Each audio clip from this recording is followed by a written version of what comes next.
empiezo directamente. Entonces, la pintura del cartel que ilustra esta conferencia es del bueno, quizás la conozcan, quizás José Manuel la conozcan, es del pintor alemán Karl Blechen de la primera mitad del siglo XIX, y se titula La torre volada del castillo de Heidelberg.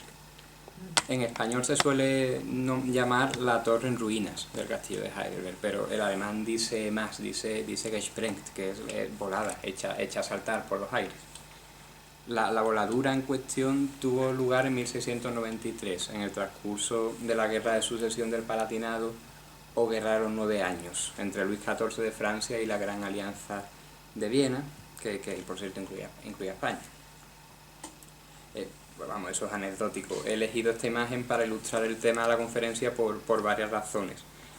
En primer lugar, porque la idea de voladura, de hacer saltar por los aires, es, creo, la que mejor define el texto del que quiero hablarles, o al menos es la intención de su autor, el tratado Origen y Fundamento de la Religión Cristiana, escrito en latín en el último cuarto del siglo XVI por un autor muy mal conocido llamado Martin Seidel. En segundo lugar, porque he elegido esta imagen, digo, pese a que es de otra época, porque Martin Seidel alumbró sus ideas radicales en la ciudad de Heidelberg, por tanto a los pies de ese castillo. Y en tercer lugar, de forma incidental, porque el texto del que hablaré trata en gran medida sobre guerras, y es en sí mismo un capítulo olvidado de una historia de guerras de ideas y de luchas de religión. En la primera parte de la presentación hablaré de lo que sabemos de Martin Seidel como figura histórica y del contexto en el que escribió. En la segunda parte hablaré propiamente del tratado y de cómo se utiliza la exégesis bíblica en ese tratado. En algún momento de la década de 1580 escribe Seidel una carta dirigida a la comunidad unitaria de Cracovia, es decir, a una comunidad de cristianos protestantes que negaban el dogma de la Trinidad de alguna manera. La carta empieza abruptamente, y eso y alguna referencia interna nos hacen sospechar que no se ha conservado entera, no se ha debido conservar el comienzo.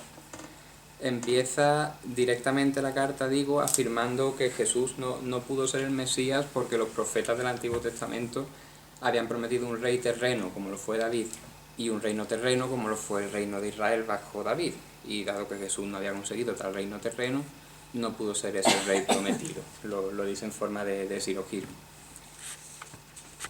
Esta argumentación no tendría nada de particular si viniera de un judío que estuviera polemizando contra los cristianos. Si no fuera porque en la segunda parte de la carta Seidel escribe lo que sigue. Es algo extenso, pero merece la pena que lo lea en español entero porque creo que constituye realmente un momento excepcional de la historia del pensamiento. Estoy en la columna de la derecha, aunque no lo verán quizá muy bien, pero tampoco importa porque lo voy a leer en español. Por lo demás, escribe Seidel, para que sepáis de qué religión soy, aunque lo he mostrado en el escrito mío que tenéis, sin embargo lo repetiré aquí brevemente. En primer lugar, la doctrina del Mesías o de aquel rey prometido no atañe en nada a mi religión, pues aquel rey solo les había sido prometido a los judíos, así como la tierra de Canaán. Del mismo modo no me atañen la circuncisión, los sacrificios ni las demás ceremonias de la ley de Moisés, pues esas cosas no me fueron prometidas, dadas ni encomendadas a mí, sino solo al pueblo judío, y no constituían esas cosas el culto de Dios entre los judíos, sino que servían al culto divino y llevaban al culto divino a los judíos. El verdadero culto de Dios, al que llamo mi religión, es el decálogo, que es la voluntad eterna e inmutable de Dios. Y este decálogo me atañe porque también me fue dado a mí por Dios, no por una voz que sonaba desde el cielo como al pueblo judío, sino porque por la creación está instalado en mi alma, que dice insitus est menti meae. Pero dado que este decálogo interno quedó oscurecido de algún modo por la corrupción de la naturaleza humana y por las malas costumbres, por eso para iluminarlo utilizo el decálogo vocal, llama al decálogo vocal al revelado a Moisés en el Sinaí mediante la voz de Dios, por eso vocal.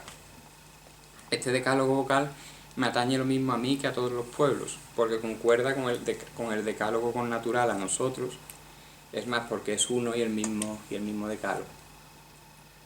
Y continúa: esta es mi opinión sobre el Mesías o sobre aquel rey prometido, y esta es mi religión que confieso sinceramente ante vosotros.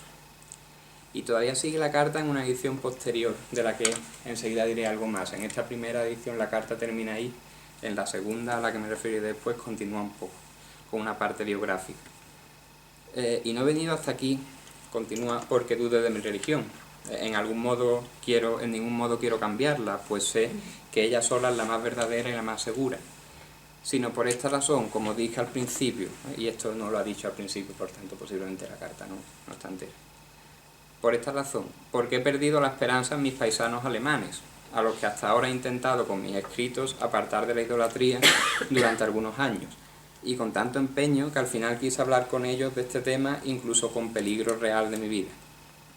Y por eso me marché de allí y vine directamente a vosotros, como a quienes se han acercado a la verdad más que otros grupos. Pues como no conozco a nadie de mi opinión, ni nadie quiere asumir esta opinión, pero yo sé que ella es la propia verdad de Dios, y por ello no podría en buena conciencia apartarme de esta verdad de Dios, pero pese a todo tengo que vivir con seres humanos, prefiero unirme a los mejores que a los peores. Y como los adultos no quieren que les enseñe la religión, enseñaré las letras a los niños, así como las lenguas necesarias y las artes. No ambiciono un cargo eclesiástico, pues no quiero turbar vuestro proyecto, sino que busco una escuela o algún tipo de puesto docente. Os ruego que me indiquéis qué pensáis de esto y si puedo hallar un lugar entre vosotros. Esta carta se ha conservado entre las obras completas de Fausto Sottini, quien fue el encargado de responder a Seidel en nombre de los unitarios cracovienses. Y en esa carta se encierra, hasta donde se sepa, lo que puede considerarse la primera declaración deísta de la historia del pensamiento europeo. Coincide además que esta primera declaración deísta paradójicamente está impresa. La carta se publicó por primera vez en esa miscelánea teológica de las obras de Sottini, que ven, salida de las prensas socinianas de Cracovia en 1611. Cracovia, no confundir con Cracovia, claro. Como digo, esa primera edición no tiene la parte biográfica final, pero tiene la parte importante del decálogo. Y medio siglo después se volvió a imprimir, incluyendo esa parte final que hemos leído, en el voluminoso tomo segundo de las obras completas de Sottini. Esta vez obras completas, la primera es una miscelánea muy breve. Es el segundo de los muchos volúmenes in folio que forman la biblioteca de los hermanos polacos, que se publicó en Ámsterdam en 1668. Aunque el lugar y la fecha de impresión, como ven, están disimulados como publicación clandestina que era. Pone Irenópolis, la ciudad de la paz, en vez de Ámsterdam, y después del año del Señor, 1656, y se sabe, por la investigación bibliográfica, se sabe que es el 68. Estos libros eran muy poco accesibles, el primero todavía hoy es muy poco accesible, en parte por eso, y por el hecho que son poco accesibles, y en parte porque las ideas de Seidel verdaderamente estaban adelantadas a su siglo. Sus opiniones, pese a estar impresas desde muy pronto, pasaron prácticamente desapercibidas. Solo unos pocos eruditos de su época se hacen un mínimo eco de ellas, todos ellos teólogos, y hoy apenas es conocido. Les invito a que busquen su nombre en el índice de cualquier monografía de historia de la filosofía, de historia de la teología, no lo van a encontrar. Seidel, vuelvo atrás un segundo, firma su carta como Martinus Seidelius Olaviensis Silesius, es decir, Martin Seidel, natural de Olau, Silesio, en Silesia. Silesia pertenece hoy, como saben, en su mayor parte a Polonia. Olau, que es el nombre alemán, se llama hoy en polaco Oława, y está a las orillas del Oder, al sureste de Breslavia, Breslau en alemán, Wrocław en polaco. ¿Qué más sabemos de este Martin Seidel? Tanto el nombre como el apellido son muy comunes en alemán, es como si se llamase Francisco Pérez. Si no hubiera firmado indicando además su lugar de origen, habría sido muy difícil dar con más señales sobre él. Pero resulta que tenemos un Martin Seidel de Olau, que se matriculó en la Universidad de Heidelberg en 1564. y ejerció desde el año siguiente hasta 1573 como preceptor del pedagogio de esa ciudad. Esto lo muestran los registros de la Universidad de Heidelberg. Ese pedagogio o pedagogium era una escuela preparatoria para la universidad en la que se enseñaban lenguas clásicas. Y los maestros eran alumnos de la universidad.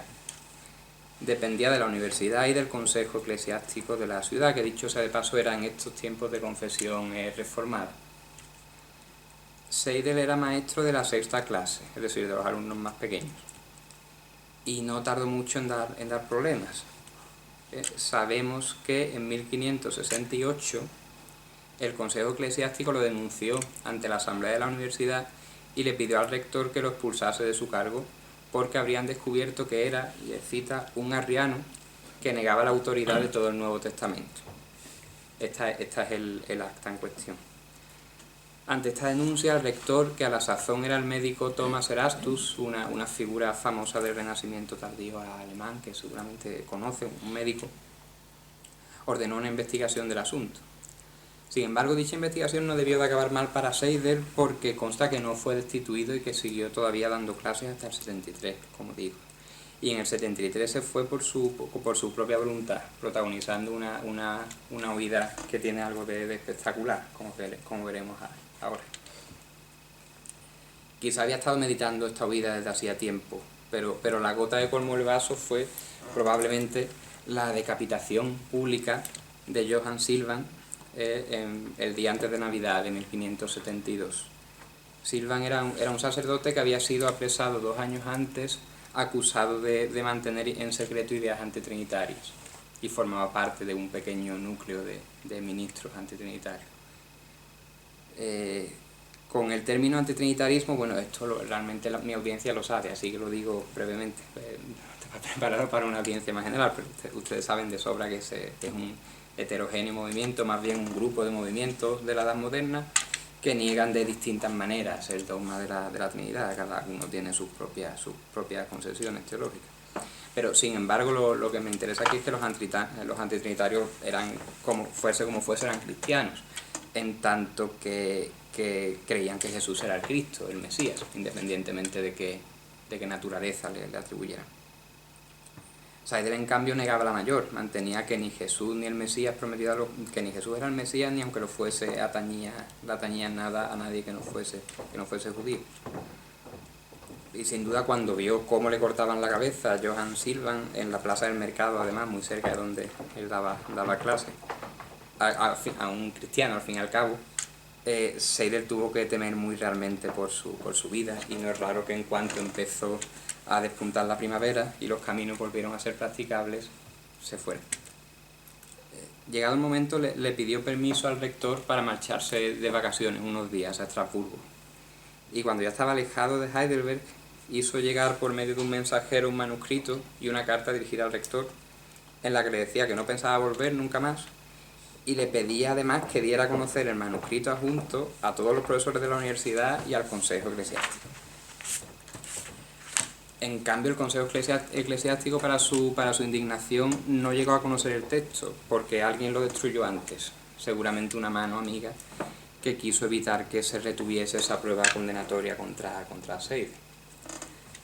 En todo caso, las actas recogen que quienes habían podido leer algo del libro, todo el mundo intenta decir que no ha leído nada del libro, pero se rumoreaba que ahí estaba escrito que nuestro Señor Jesucristo no era el Mesías ni el Salvador del género humano.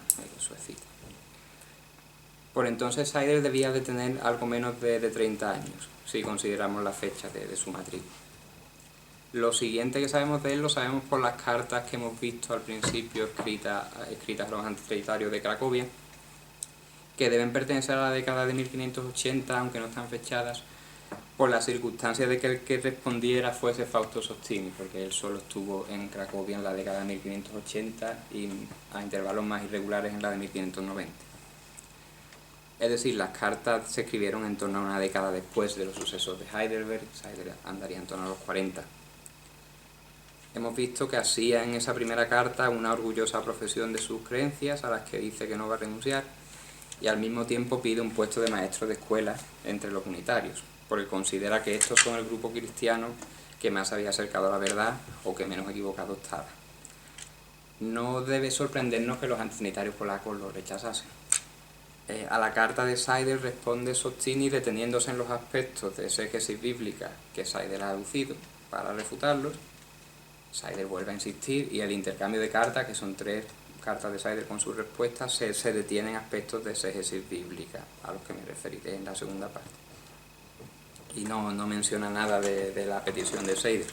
Al final Seidel escribe un poco contrariado que entiende que no piensan aceptarlo entre ellos y que, bueno, que les desea mucha suerte y se va. Los socinianos, como saben, iban a constituir el grupo antitrinitario más radical del siglo XVII. Como saben, creían que Cristo había sido solo un ser humano sin naturaleza divina, al que solo después de su muerte Dios lo había elevado a un grado superior de existencia. Esto lo digo porque a los ojos de un teólogo ortodoxo de la época, tanto católico como protestante, no había herejes peores que los socinianos. Sin embargo, Seidel va mucho más allá que ellos. Seidel, como hemos dicho, se sale del cristianismo sin pasarse a ninguna de las otras 2 religiones del libro. Y es irónico ver cómo en sus cartas con Sottini es el que pasaba por archihereje a los ojos de católicos y de protestantes, el que defiende la causa común cristiana ante las declaraciones deístas de Seidel. Y esas cartas son la última noticia directa de que disponemos sobre este autor. El rastro biográfico suyo se pierde ahí, no se sabe qué fue de él. Pero de él nos queda su obra Origen y Fundamentos de la Religión Cristiana, de la que me ocuparé en lo sucesivo. Sobre esta obra ha trabajado en las últimas décadas mucho el profesor Francisco Soca de la Universidad de Sevilla, y actualmente yo trabajo con él en la preparación de una edición crítica que está ya terminada y que esperamos que vea la luz pronto. Las primeras noticias que tenemos sobre esta obra, y ya la hacen sospechosa, que veremos que no debe haber lugar para la sospecha, nos vienen a través de... Bueno, perdón, me he confundido. Los únicos testimonios que tenemos de esta obra son del 18, pero a eso volveré enseguida. Las primeras noticias que tenemos sobre la obra, sin el texto, vienen de grupos socinianos del primer cuarto del 17.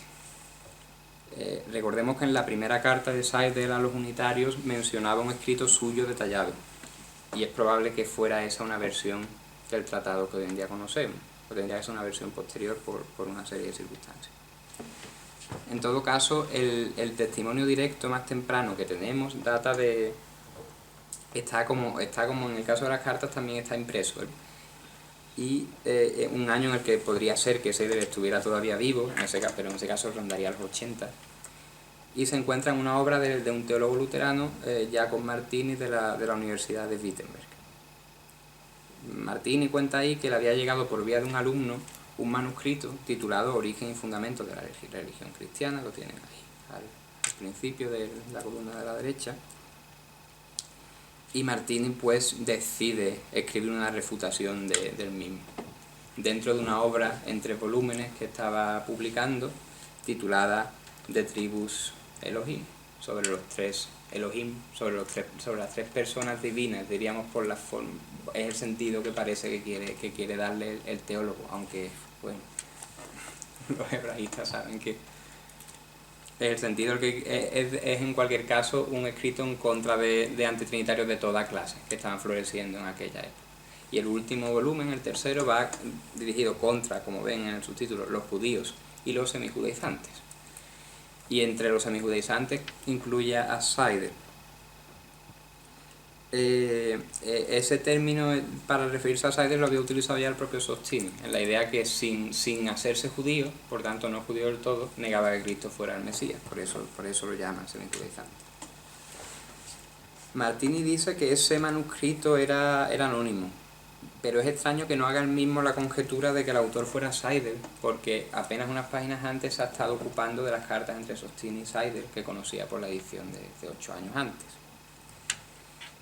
No entraré en detalles, pero está probado en todo caso que los primeros lectores del texto daban por seguro que el texto era de Seidel, incluyendo ese alumno que le hizo llegar el manuscrito a Martini, que se sabe quién es y se saben sus circunstancias, pero si entramos en ese contexto realmente nos excedería con mucho el tiempo.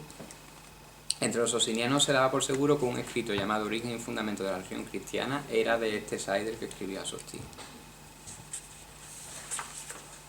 Además de este testimonio impreso, contamos con, bueno, he dicho que Martini tuvo la gentileza de reproducir el manuscrito. Reproduce un capítulo, digamos, y añade su refutación, que habitualmente triplica o cuadruplica en extensión lo del texto que reproduce, y así. No sabemos si reproduce todo el manuscrito que tenía a la vista o solo la primera parte, por lo que diré. En cualquier caso, contamos con, además de este testimonio impreso, contamos con 6 manuscritos que han preservado la obra, pero que datan todos ellos del siglo XVIII. Y esos manuscritos, aunque difieren entre sí en alguna cuestión estructural, coinciden todos en transmitir una obra en 2 grandes partes. La primera es una parte de ataque a los fundamentos exegéticos del cristianismo, y la segunda es la propuesta de una religión natural.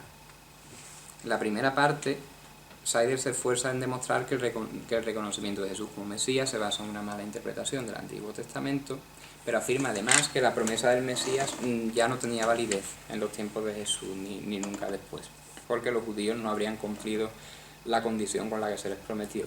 Sobre eso es lo que dedicaré el resto de la charla, pero antes tengo que hablar de la segunda parte. En esa segunda parte se propone nada menos que una nueva religión, como decía, que sea una alternativa a la religión judeocristiana, aunque en realidad se basa en esta, reduciéndola a un mínimo.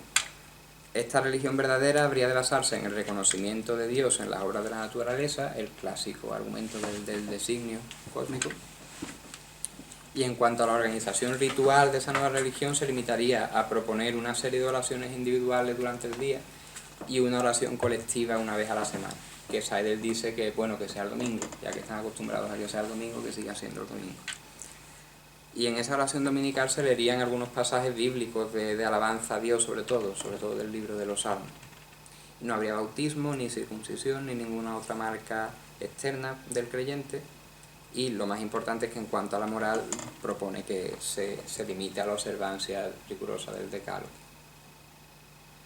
Si no contásemos con las cartas que vimos al principio, esta segunda parte nos parecería muy sospechosa, porque solo están los manuscritos del XVIII, no en el texto que transmite Martín. Y suena tan a deísmo del siglo XVIII que nos parecería una impostura del XVIII que atribuyen a un autor caído en desgracia del XVI. Pero como tenemos las cartas de época tan temprana que dicen en el núcleo de esa idea, no cabe dudar que la idea es original de Seidel. Quizá podría argumentarse que sea una idea original de Seidel luego aumentada y desarrollada más por manos posteriores, aunque no me parece probable porque las fuentes cuyo uso se detecta en esa parte son todas del siglo XVI. No hay fuentes posteriores, ¿no? Pero bueno, como en este ciclo de conferencias lo que nos interesa son los aspectos de exégesis bíblica, de recepción bíblica, voy a dedicar ya la última parte de mi intervención a resumir los contenidos de la primera parte del tratado, la parte destructiva. El texto se detiene demoradamente en la cita de cada pasaje bíblico que trae a colación, y es destacable que estas citas están en traducción latina propia. Él dice que la traducción es suya siempre, y es cierto que no es Vulgata, ni es otra traducción latina que hayamos podido detectar. Sobre este aspecto volveré un poquito también hacia el final. Ahora, en cuanto a los contenidos, el pasaje bíblico clave para Seidel se encuentra en la profecía de Natán a David, en la que se promete a David y a sus descendientes un reino perpetuo. En esta profecía culminaría, según Seidel, las promesas de prosperidad hechas por Dios a Abraham, cuyo carácter condicional, sin embargo, es decir, si Abraham y los suyos eran rectos y mantenían un buen comportamiento y andaban ante su rostro, ese carácter condicional, se había subrayado en varias ocasiones, en Génesis 17, en Levítico 26, en Deuteronomio 7 y otros pasajes. Para David seguía existiendo esa condición, aunque el profeta Natán no la refirió expresamente, pero sí el propio David, así como el propio Dios a Salomón, y también el propio Salomón, en los pasajes del libro primero de Reyes que tienen en la diapositiva. Sin embargo, los pecados de los descendientes de David habrían provocado sucesos castigos de Yahvé, el cual acabó incitando a Nabucodonosor para que se llevase a los judíos al destierro de Babilonia. Jeremías profetizó durante ese destierro la restitución del reino. Pero esa profecía, según Seidel, debe entenderse como una referencia a la promesa hecha por Natán, como queda claro, según ve él, en la alusión que hace Jeremías a las palabras de David a Salomón. Jeremías dice en el capítulo 33, porque así ha dicho Yahvé, no se le arrebatará a David varón que se siente en el trono de la casa de Israel. Seidel entiende que estas últimas palabras son una cita de 1 Reyes 2:4. Si guardan tus hijos su camino, de forma que anden ante mi rostro en la verdad, con todo su corazón y toda su alma, no se te arrebatará varón del trono de Israel. Digamos de pasada que aquí se situaba el principal punto de discrepancia entre Seidel y Sostini en las cartas, y es el punto en el que se detiene prácticamente todo el texto de las 3 cartas. Porque para Sostini, la promesa de restitución del reino que hace Jeremías, en primer lugar podría defenderse que se refiere a otra profecía, no a esa. Y en segundo lugar, es que da igual, es que es una nueva profecía, es un nuevo acto comunicativo de Dios, que no se ve restringido a promesas anteriores. No son meras referencias a textos anteriores como parecen serlo para Seidel. Seidel siempre dice Jeremías a partir de tal texto más antiguo, así es su exégesis de los profetas. Continúa el tratado argumentando que el hecho de que Jeremías no expresase el carácter condicional de la promesa se debía a que su intención era consolar al pueblo sometido y no amedrentarlo, pero que con todo la condición iba implícita, en tanto que iba adosada a la promesa original. Parece que Seidel, y digo esto en un nuevo paréntesis, entiende el papel de los profetas de forma muy semejante a como lo hará un siglo después Spinoza en su tratado teológico-político, como parece que los presenta como hombres con una particular intuición de las necesidades de su pueblo, que hablan por sí mismos basándose en la tradición. Pero sigo con los contenidos. A la misma promesa de Natán se refieren Isaías, Ezequiel, Miqueas, Oseas y Amós. Bueno, se cita detenidamente los textos. A menudo aluden a esta promesa también los salmos. En todo caso, se recalca que el reino que prometen los profetas fue un reino terrenal, y en concreto el reino terrenal que tuvieron David y su hijo Salomón.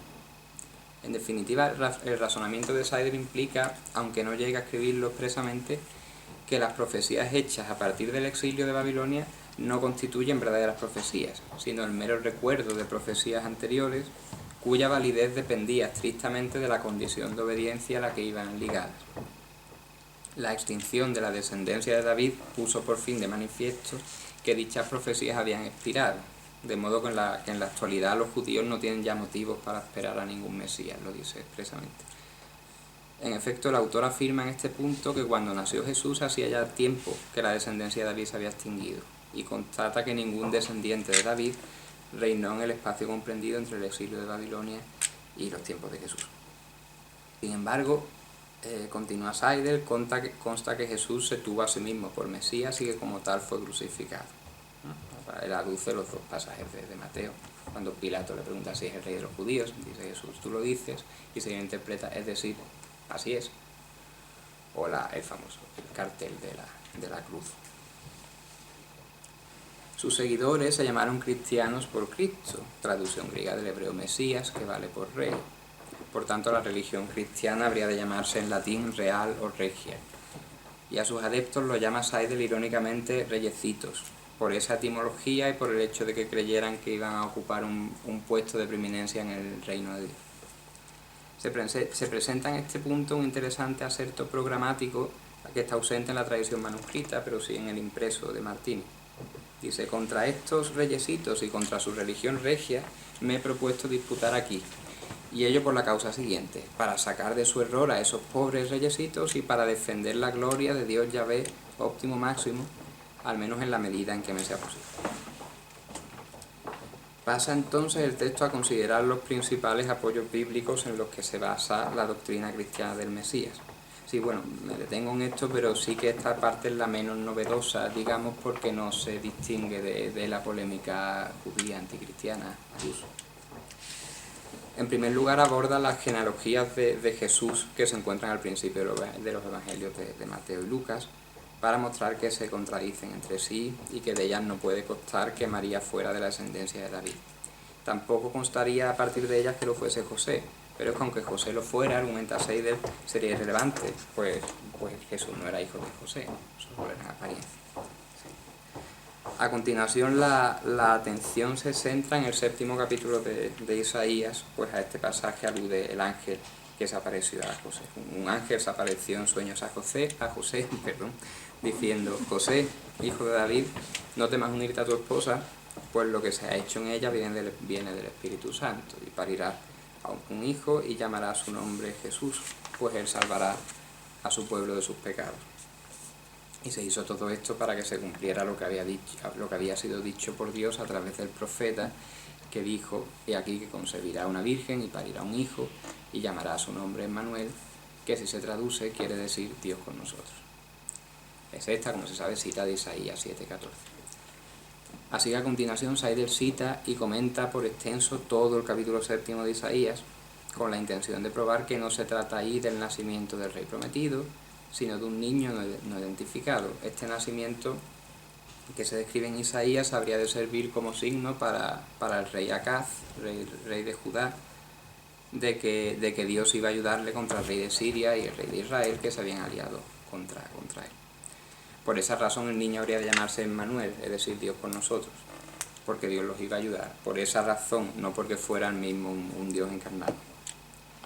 En definitiva, ese niño de Isaías no solo no puede considerarse una profecía sobre Jesús, según Seidel, sino que ni siquiera juega ningún papel en la profecía del Mesías, no es una profecía mesiánica.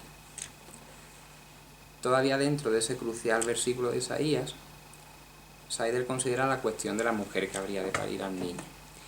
Indica que la palabra usada en hebreo en ese lugar no significa virgen, sino mujer joven, y para su detenida discusión sobre los nombres hebreos que significan virgen o mujer joven, recurre sobre todo a Génesis 24, la historia de Rebeca e Isaac, en la que se dice que Rebeca era virgen cuando se hizo. Los intérpretes cristianos objetan, dice Seidel, y se está refiriendo a Jerónimo y a Calvino.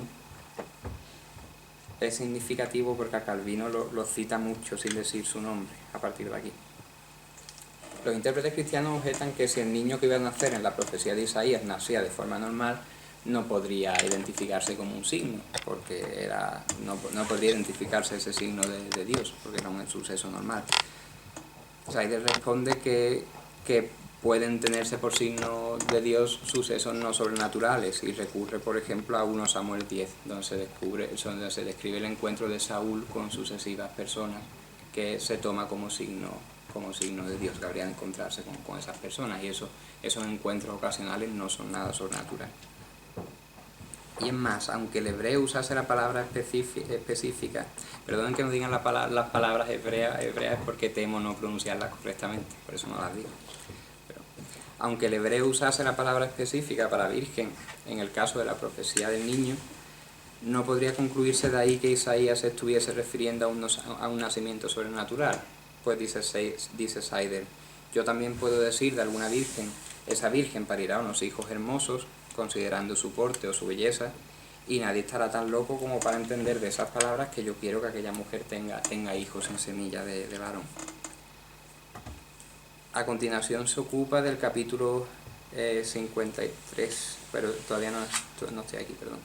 Se ocupa del capítulo 53 del mismo Isaías, el pasaje sobre el varón de dolores que cargó sobre sí nuestras iniquidades, y que los cristianos entienden como referido a Jesús. Seidel lo cita e interpreta también por extenso y defiende que el texto se refiere al profeta Jeremías. O sea que ese varón es el profeta Jeremías, a quien los judíos desoyeron cuando les advertía del cautiverio de Babilonia, y a quien cuadran todas las cosas que se dicen sobre él en el texto de Isaías. Me detengo mucho más en ese. A continuación pasa a considerar el Salmo 110. A este salmo alude el propio Jesús en Mateo 22. En él, según el propio Jesús, en ese salmo, David llama Señor al Mesías. Pregunta Jesús a los fariseos: ¿qué creéis del Cristo? ¿De quién es hijo? Les responden: de David. Y les dice Jesús: entonces, ¿cómo es que David en el Espíritu lo llama Señor, diciendo: ha dicho el Señor a mi Señor? Si David lo llama Señor, ¿cómo es su hijo? Seidel pone de relieve que el Salmo 110 al que se refiere ese pasaje del Evangelio no se trata de un salmo cantado por David, sino dedicado a David. Es el pueblo el que canta y llama Señor a su rey. Se llama canto de David en el sentido de canto sobre David, no canto que hace David. Es el pueblo el que canta diciendo: dijo el Señor, o sea Dios, a mi Señor, o sea David, siéntate a mi derecha. Todavía se refiere Seidel a varios pasajes más del Nuevo Testamento en los que se citan pasajes del Antiguo para defender el carácter mesiánico de Jesús, que sería largo numeral. Se refiere a pasajes del Deuteronomio, de Salmos, de Isaías, de Zacarías y de Joel, citados en Mateo, Lucas, Juan, Hechos y Gálatas. Los manuscritos transmiten además otras secciones del tratado en las que también se utiliza ampliamente la interpretación del Antiguo Testamento, para rebatir otros aspectos de la estructura dogmática cristiana, como la Trinidad, el carácter redentor del sacrificio de Cristo, el pecado original o la Eucaristía. Se encuentra asimismo una sección especial dedicada al libro de Daniel, del que Seidel advierte que no se tiene por profético en la tradición judía, pero aún así tampoco prueba lo que los cristianos querrían que probase. Y se refiere en concreto al capítulo 9, el de la profecía de las 62 semanas. Debo mencionar por último dos secciones transmitidas en un único de los manuscritos, uno que está en la Biblioteca Estatal y Universitaria de Hamburgo. Lamento, por cierto, no tener imágenes de los manuscritos que mostrarles, no las tenía a mi disposición en Austria. Estas secciones tratan sobre el texto y las traducciones de la Biblia y vienen motivadas por dos publicaciones contemporáneas. Una de ellas es el libro de un cartujo titulado De Hebraica Veritate, en la que se defiende de hecho, porque el libro está ahí, que la versión vocalizada de la Biblia hebrea está corrupta. Además, corrupta conscientemente a manos de judíos que querrían socavar los fundamentos exegéticos del cristianismo. Seidel se refiere vagamente a la obra de un cartujo titulada así. Bueno, hoy en día no ha sido posible identificarla, gracias al título no era muy difícil tampoco, y resulta que es una obra publicada en Praga en 1590, que es muy interesante para temas de datación del texto. En la otra sección sobre la Biblia y sus traducciones, Seidel se refiere a un escrito en alemán debido a un jesuita de Viena, que no he podido identificar. Dice un escrito, ni siquiera podría ser un panfleto, no tiene por qué ser un libro siquiera. Y en ese escrito de este jesuita de Viena se defenderían más o menos las mismas tesis que en este, se hablaría del estado corrupto de la Biblia. En ambos casos, Seidel argumenta en contra y mantiene que la Biblia hebrea con sus vocales fue tenida en la mayor estima por los antiguos escritores cristianos también, con Jerónimo a la cabeza. Y se apoya también en Jerónimo para defender su propia traducción latina. Este es el lugar en el que dice que la traducción de los pasajes es suya. Dice que al igual que aquel buscó la mayor literalidad con respecto al texto hebreo, así ha querido proceder él. Se encuentra aquí, por cierto, una referencia a la Biblia políglota de Amberes como publicada hace 30 años, ¿no? Y esta es otra importante referencia cronológica, dado que la políglota de Amberes se empezó a imprimir en 1568. No se sabe si todo el tratado, pero al menos esta sección debió escribirse muy a finales del siglo XVI o a principios del XVII. Y voy concluyendo ya. El uso de la interpretación bíblica por parte de Martin Seidel es excepcional en su época, el último cuarto del siglo XVI, por cuanto su finalidad es probar no solo que la religión cristiana sea una impostura, sino que la religión judía está además superada. Y al mismo tiempo es un uso muy paradójico, pues reconoce expresamente el Antiguo Testamento como una revelación divina, pero una revelación divina que habría caducado. Seidel, por lo demás, no deja de afirmar el poder revelatorio de Dios. En un determinado momento dice expresamente que él ha podido llegar a su descubrimiento exegético gracias a un singular beneficio de Dios. Con todo lo paradójico que encierra, el pensamiento de Martin Seidel debe considerarse el más temprano precursor del deísmo moderno, en el sentido de que acaba afirmando la existencia de un Dios a cuyo conocimiento habría que llegar a través de la razón. Pero ese particular deísmo viene de una lectura crítica de la Biblia, que por otra parte se tiene como una revelación que no deja de ponerse en duda, al menos en su principio. Digo que es un uso muy paradójico, a mi modo de ver. Es esa propia revelación la que lo lleva a la conclusión de que ya no queda revelación válida y que lo que queda es el reconocimiento racional del Dios creador y la práctica de una moral que es Heidel cree innata al ser humano. Pero espero que me digan lo que piensan al respecto. Muchas gracias.